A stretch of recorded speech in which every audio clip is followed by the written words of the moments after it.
Senhor presidente, gostaria inicialmente de cumprimentar, em nome da minha amiga, minha colega Doralice, todos os aposentados e aposentadas aqui que são do SBLU, sua maioria professores, coordenadores pedagógicos, pessoas que contribuíram tanto uma vida inteira, né, em prol da nossa cidade e que infelizmente vê seus salários corroídos por conta desse desconto de 14% dos aposentados. Dizer aqui meu compromisso contra as pedaladas do SBLU, que, ao meu ver, isso é um dos maiores crimes que já aconteceram na administração pública. Acredito que essa Câmara de Vereadores tem que rever essa situação. Eu quero iniciar minha fala aqui também, falando e reforçando que o vereador Almir trouxe aqui, Dora, em relação, sobretudo, à climatização também dos alunos na sala de aula, mas também as condições de trabalho dos nossos professores, sou professor também. Eu fico imaginando nesse calor, na cidade de Blumenau, que a nossa cidade é uma cidade diferenciada, até pela sua topografia. Às vezes eu digo, a gente vive num buraco, né? Por conta da topografia da cidade, é morro, a gente vive no meio desse morro, onde a gente muitas vezes não tem um vento, a umidade castiga as pessoas com umidade alta.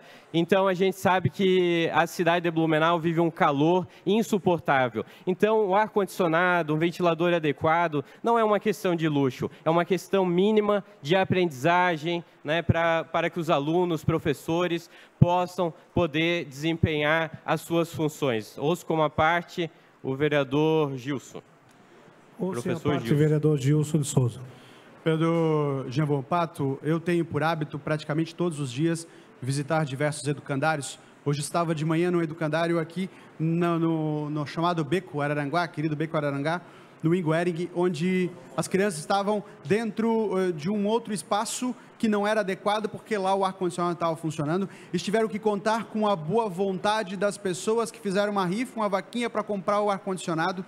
Tem turmas em escolas que estão em turmas com 70 alunos juntas por conta de salas que não têm o ar-condicionado. Isso é falta de planejamento, isso é falta de organização, porque é impossível e não consigo entender que você não consiga fazer o mínimo, que é deixar as atas de licitações prontas o ano inteiro, porque o ano inteiro você precisa de ar-condicionado, o ano inteiro você precisa de manutenção. Como me deixam vencer essas atas? Como não compram o ar-condicionado? E assim vai e assim foi, infelizmente, a falta de planejamento por parte da Secretaria de Educação.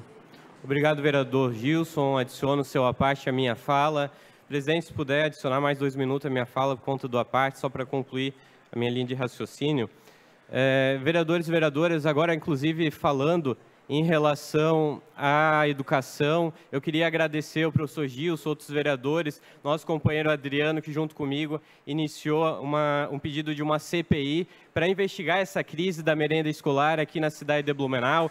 Eu quero anunciar para vocês que a gente garantiu a maioria de votos, o vereador Matias também assinou, outros vereadores, Almir, e, sobretudo, para fazer justiça à comunidade escolar, fazer justiça à nossa cidade de Blumenau, para exatamente investigar se existem culpados, identificar os culpados, mas, sobretudo, fazer justiça com as pessoas também que tanto contribuíram com a educação da nossa cidade, porque eu acredito que uma das funções do poder público, dos nobres edis, é a transparência e um dos pilares da administração pública é a moralidade. Eu sou professor, como eu falei, e eu tenho visitado algumas escolas, o professor Gilson também, o vereador Adriano, CEIS, e eu tenho visto muitas situações lastimáveis, inclusive de pessoas sendo colocadas nas cozinhas, muitas vezes nem sabendo fazer merenda, cargos comissionados, porque não tem uma empresa, né? A empresa foi feito tudo muito em cima da hora e foram colocados em emergência para conseguir fazer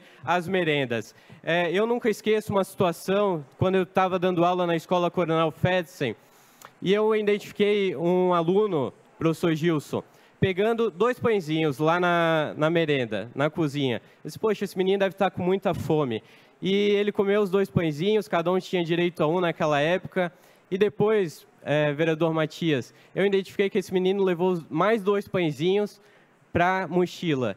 E eu fiquei bem quieto, assim, né? Só que depois eu fui lá conversar com ele.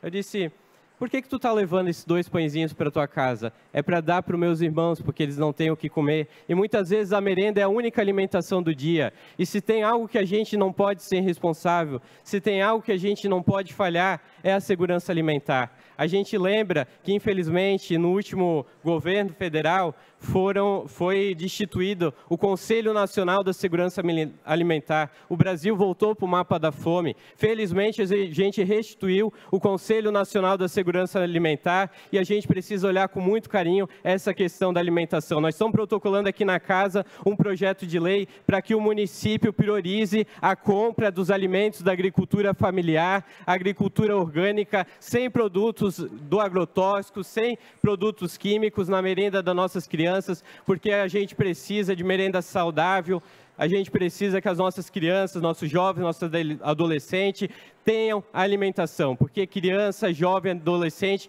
que vai para a escola, que está na escola e que não tem alimentação, eles não conseguem nem pensar, porque de barriga vazia ninguém consegue pensar. Então, a prioridade máxima é eliminar a fome e, sobretudo, a gente precisa resolver a questão da merenda escolar. Então, obrigado, vereadores e vereadoras. Esperamos que todos os vereadores também tenham oportunidade, já está no sistema, para assinar, porque eu tenho certeza que a gente vai fazer um grande debate aqui, chamar todos os envolvidos, o poder público, as empresas. Primeiro que eu acho que a gente não devia nem estar discutindo questão de empresa, porque não devia ter empresa terceirizada na administração pública. Nós tínhamos que ter servidores concursados, porque eu lembro bem quando eu estudava, a gente chamava, vereador, a tia da merenda, a gente sabia o nome, ela acompanhava a evolução nossa durante todo o progresso escolar. Agora essa empresa, essa promiscuidade de terceirização no meio do poder público, que infelizmente a gente tem que conviver, mas aqui nós vamos combater. Obrigado, senhoras e senhores.